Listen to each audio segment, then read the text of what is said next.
Hey, yeah, you! I know this looks cozy. A modern home, warm lights, comfort everywhere. But look closer. See that man behind me? He once lived happily in a modern house. And now, he's freezing. Today, I'll show you why your modern home can be deadlier than a cabin in winter. But before we begin, boss, like and subscribe. You keep watching the video. I'll keep an eye on what's left of him. Your house feels safe. That belief has killed people.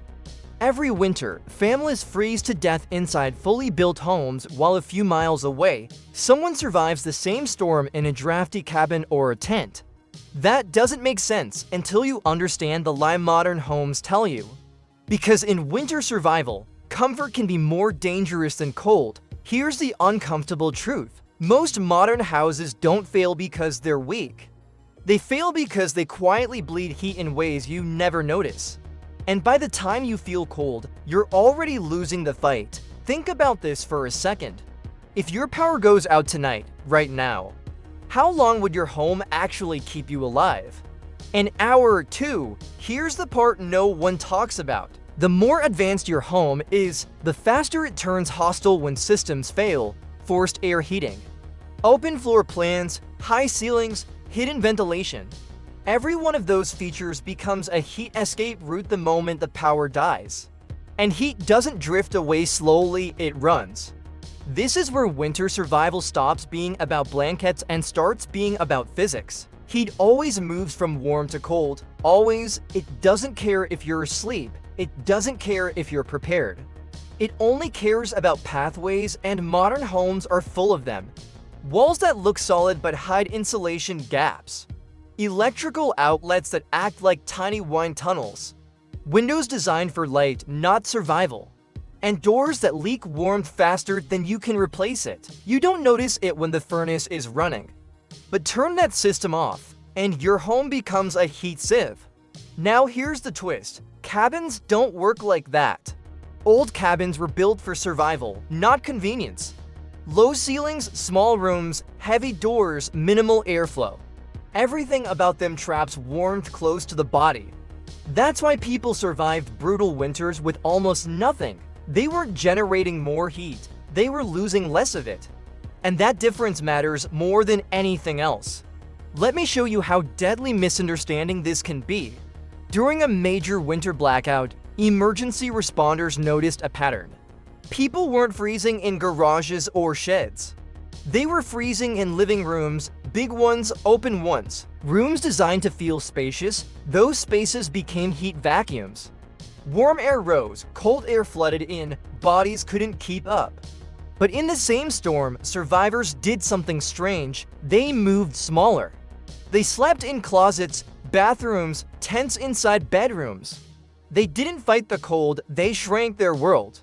That's not instinct, that's knowledge. And knowledge is what separates winter survival from winter panic. Here's a question you probably haven't asked yourself. Why do campers survive with less gear than homeowners? It's because campers respect heat. They treat it like something fragile, something that needs protection. Homeowners assume warmth will just exist until it doesn't. This is where modern homes become dangerous. They train you to rely on invisible systems instead of visible strategy. When those systems vanish, people waste energy doing the wrong things. Lighting candles in open rooms, running heaters against drafts. Sleeping in the coldest part of the house without realizing it, and every mistake compounds. Because cold doesn't kill you instantly.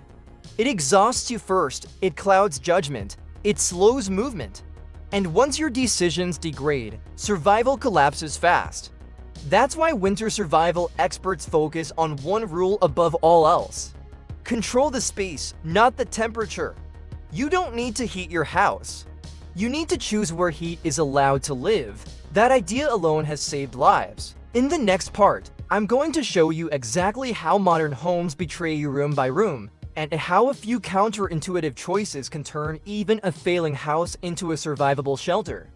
But first, you need to unlearn one dangerous belief. Because the biggest winter survival threat isn't the storm outside.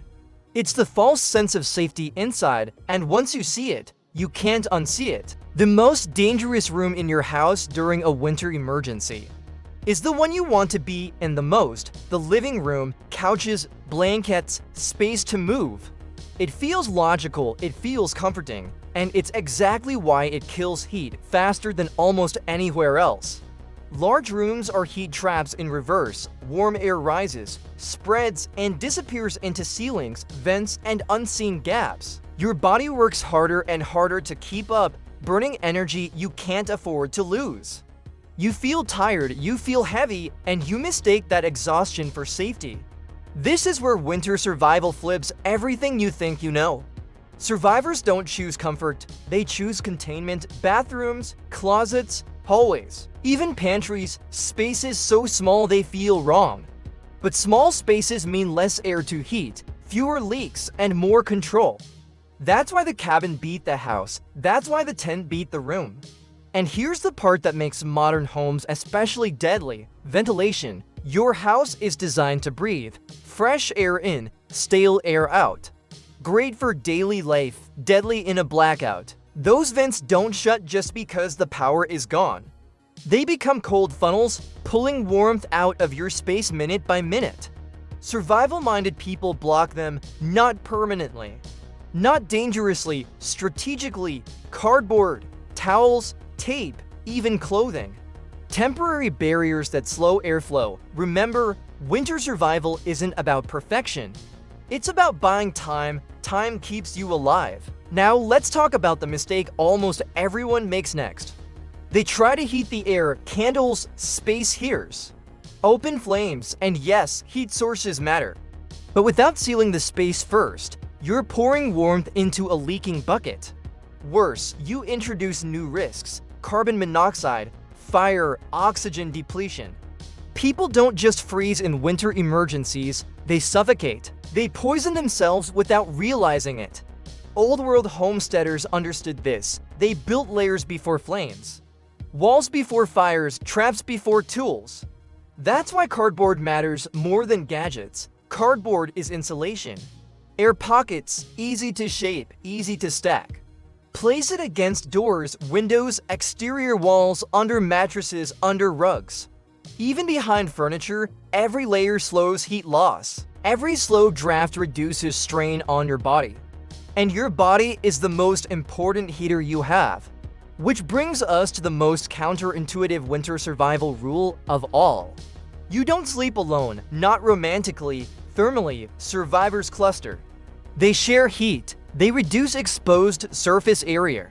That's why animals huddle. That's why families survive storms together in one room instead of spreading out. And even if you're alone, you can create the same effect: tents, blankets hung like walls, furniture turned into barriers, a bed pulled into a corner and boxed in. You are building a microclimate, a tiny, defensible pocket of warmth that your body can maintain. Remember the story from earlier. The tent on the bed, that wasn't desperation. That was intelligence. Modern homes trick you into defending the entire structure. That's impossible. Winter survival is about surrendering space strategically. You don't lose when you shrink, you win. Now here's the final twist. Cold doesn't just steal heat, it steals decision-making. That's why simple plans save lives. If you wait until the house feels cold, you're already behind. The smartest move happens early. Choose the room, seal it, stock it, commit to it. One room becomes home, everything else becomes irrelevant. That mindset shift is the difference between panic and control. Cabins force that mindset naturally, modern homes hide it. And that's why they're more dangerous when things go wrong. But once you understand this, your house stops being a liability. It becomes a toolkit. Every object has a purpose. Every wall becomes adjustable. Every small decision compounds in your favor. Winter survival isn't about strength. It's about awareness, and now you have it. The cold outside didn't change, you did.